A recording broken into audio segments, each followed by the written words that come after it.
Hey, core reporters, welcome back to my channel. We have got to talk about how Christopher Lopez has Kail Lowry running scared. And I mean scared. The woman has straight up resorted.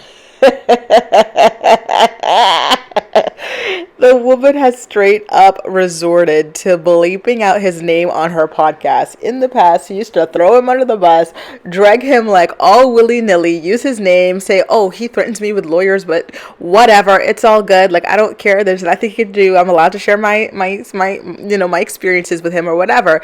But now the girl has to bleep out his name, and I am finding it so hilarious. I don't know what kind of razzle dazzle he got his lawyer to put into the latest cease and desist, but oof, it worked, and Kail is running scared. Take a listen to the latest episode of she and Becky's Karma and Chaos podcast just to get a little bit of a taste of what it all sounded like. I was like lying or I was like manipulating. I have like PTSD from my own actions. From the way that you were, which is fair. I mean, Like, because at one point I was, and you remember this, like Yeah. I used to lie about all the time. So it was like, I hate his guts, and then I would be secretly hanging out with him, and then I would have to lie, and then you would catch me in a lie. You were, I think, you, Kristen, and I think Bone were like the three people that because were like, you would forget who you lied to. So I was around so much that I saw you lying to different people and telling people different stories when I knew the truth. okay, and but then wait, you would forget. Can we clarify? It wasn't stories about what was happening. It was about being with him. Yes, correct. Yeah, Okay, being with, yeah. I wasn't lying about what was actually happening. No, I was no, just no, lying about no. where I was. Yes. I'm over here, but Yes. really I was hanging out with in that moment. Or 1,000%, yes. and that was really, I mean, I'm traumatized by my own behavior. Like that is. So there you go. She is obviously talking about Chris Lopez, but she is not able to mention his name.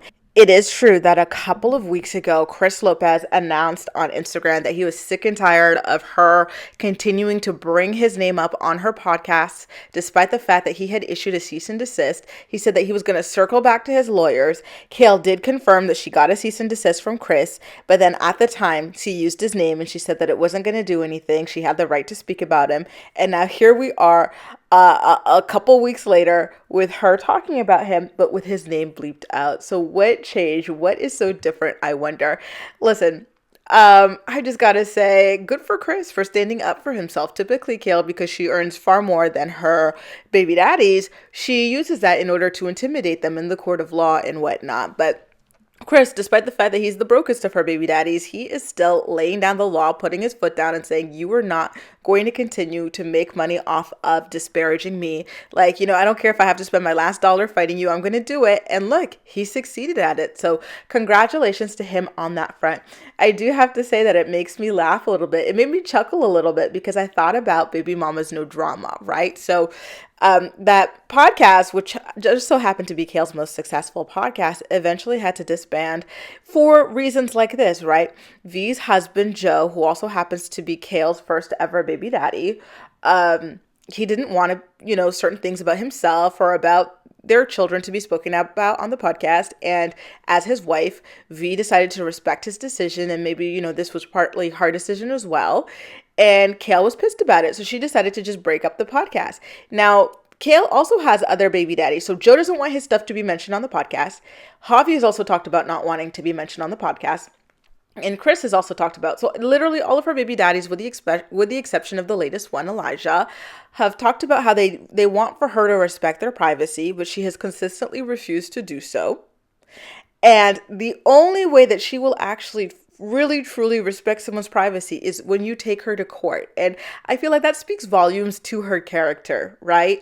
And the fact that she would go and trash her business partner and her son's like lifelong stepmother, essentially, right? V has been there since the very beginning because V chose to respect the children and her husband's privacy without a lawsuit or whatever being called into question, the law being called into question, is wild. Why is it that for Kail, it's unfathomable that someone could choose to respect people's privacy without being threatened with a cease and desist or with a lawsuit? It's crazy to me that it took this for her to finally step back. Whether you have beef with these people or not, it doesn't matter. At the end of the day, you chose them. You chose to have kids by them.